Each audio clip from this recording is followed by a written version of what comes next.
amri wahlul 'uqdatam min lisani yafqahu qawli. Amin. Bismillahirrahmanirrahim. Salam hormatku buat para sahabat-sahabatku tercinta jamaah Uribe Allah, baik yang ada di luar negeri ataupun yang ada di dalam negeri. Semoga kita semua senantiasa di dalam kebahagiaan dan kesehatan, baik jasmani dan rohani. Amin ya rabbal alamin. Alhamdulillahi rabbil alamin. Di pagi subuh yang indah ini kita bertemu kembali di dalam suatu keadaan yang selalu diliputi di dalam kebahagiaan di sisi Allah Subhanahu wa ta'ala. Amin ya rabbal alamin. Sebelum kita mulai kajian ini, marilah kita gemakan kalimat thayyibah.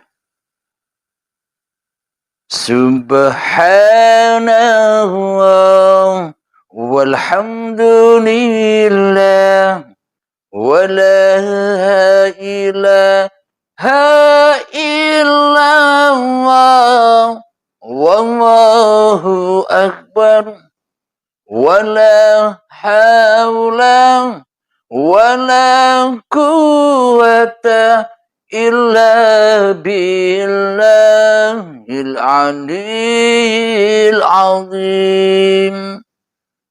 Alhamdulillahi rabbil alamin. Sebelum kita kaji di subuh hari ini, izinkanlah saya minum kopi dahulu.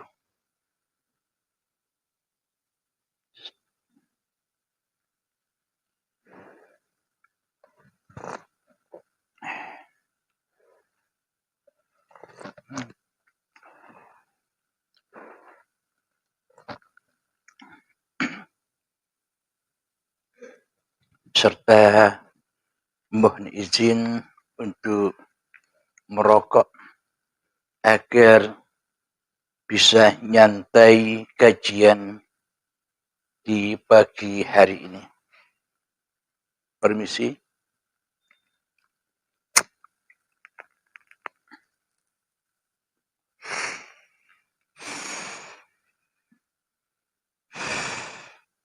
Alhamdulillahirabbil alamin. Di dalam kajian kali ini yang berjudul Tongkat yang Terlepas. Bagaimanakah maknanya tongkat yang terlepas?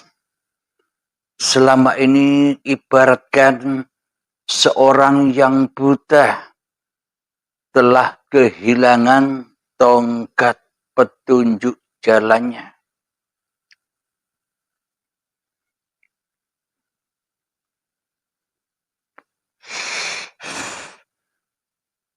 Seorang yang buta telah kehilangan tongkat untuk menghantar ia sampai kepada tujuan kemana yang ditujunya.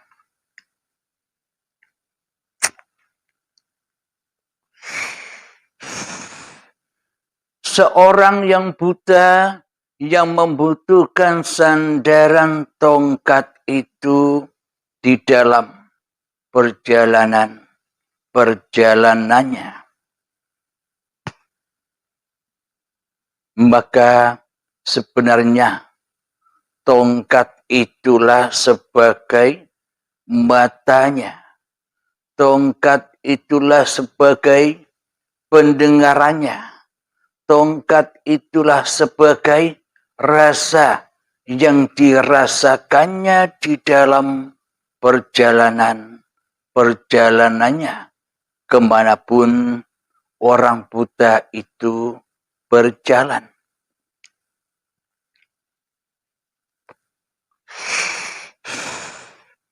Lalu siapakah orang buta tersebut? Jadi tanpa tongkat,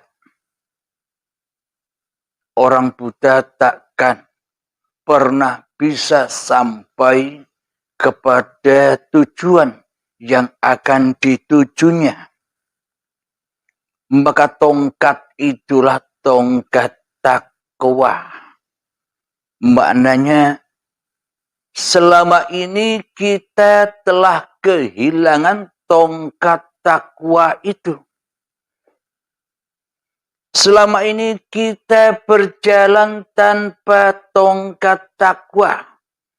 Hingga perjalanan kita deladap. Hingga perjalanan kita terbentur ke sana kemari. Hingga perjalanan kita tak sampai kepada apa tujuan kita berjalan di muka bumi ini.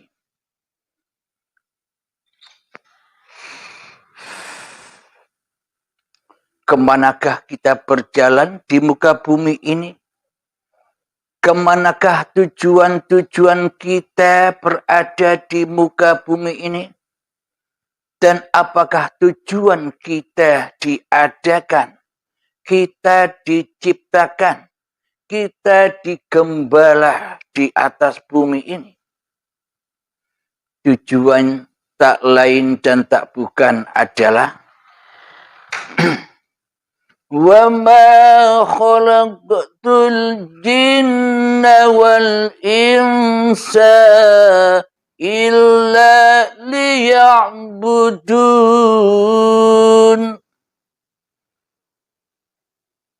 Dan tidak kuciptakan jin dan manusia hanyalah untuk selalu dan selalu mengabdi kepadaku. Firman-Nya Allah, Sadaqallahul Azim. Itulah tujuan Allah mengadakan kita. Tujuan Allah menciptakan kita. Tujuan Allah menghidupi kita. Tak lain dan tak bukan hanyalah satu, yakni untuk mengabdi. Makna dari pengabdian itu sangat amatlah luas. Jadi di dalam pengabdian itulah pancar dari segala pancar tujuan Allah menciptakan. Jadi pancar ini ada dulur papatnya juga. Jadi pada intinya kita manusia dicipta oleh Allah hanyalah untuk menjadi Rasulullah. Satu. Yang kedua, tujuan Allah menciptakan kita hanyalah untuk menjadi utusan Allah. Dua. Tujuan Allah menciptakan diri kita agar kita menjadi pesuruh Allah. Tiga. Dan tujuan kita dicipta oleh Allah di dunia ini agar kita menjadi khalifah fil ard. Wakil Allah. 4. Itulah dulur papat limo pancar. Masing-masing Rasul, utusan, pesuruh, dan khalifah tak lain dan tak bukan pancarnya ya kepada mengabdi di dalam pengabdian.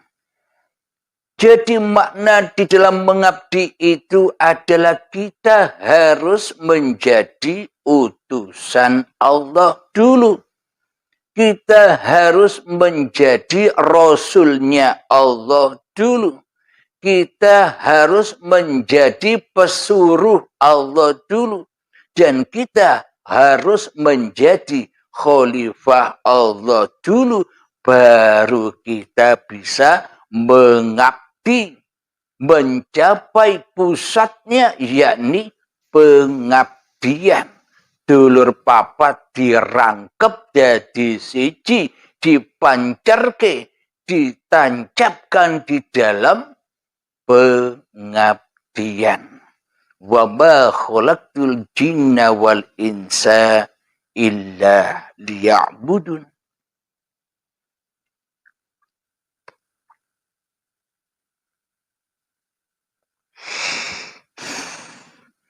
Alhamdulillahirabbil alamin. Tanpa kita menjadi utusan Allah, tanpa kita menjadi Rasulullah, tanpa kita menjadi pesuruh-pesuruh Allah, dan tanpa kita menjadi khalifatullah, maka tak akan pernah kita bisa mengemban amanah-amanah ini. Takkan pernah kita bisa sampai kembali mengaturkan amanah-amanah kehidupan yang telah lama kita emban ini. Takkan pernah bisa kita abdikan kembali kepada Allah tanpa kita menjadi dulur papat, yakni tanpa kita menjadi utusan, tanpa kita menjadi rasul, tanpa kita menjadi pesuruh, dan tanpa kita menjadi khalifatullah, maka seluruh amanah ini akan tersesat, dimakan, dibuat mayoran oleh musuh-musuh manusia. Siapakah musuh manusia? Inna syaitana lakum aduwwum mubin. Sesungguhnya setan itu adalah musuh yang nyata bagimu. Di manakah setan itu? Dan siapakah setan itu? Siapakah iblis itu? Dan di manakah ia berada?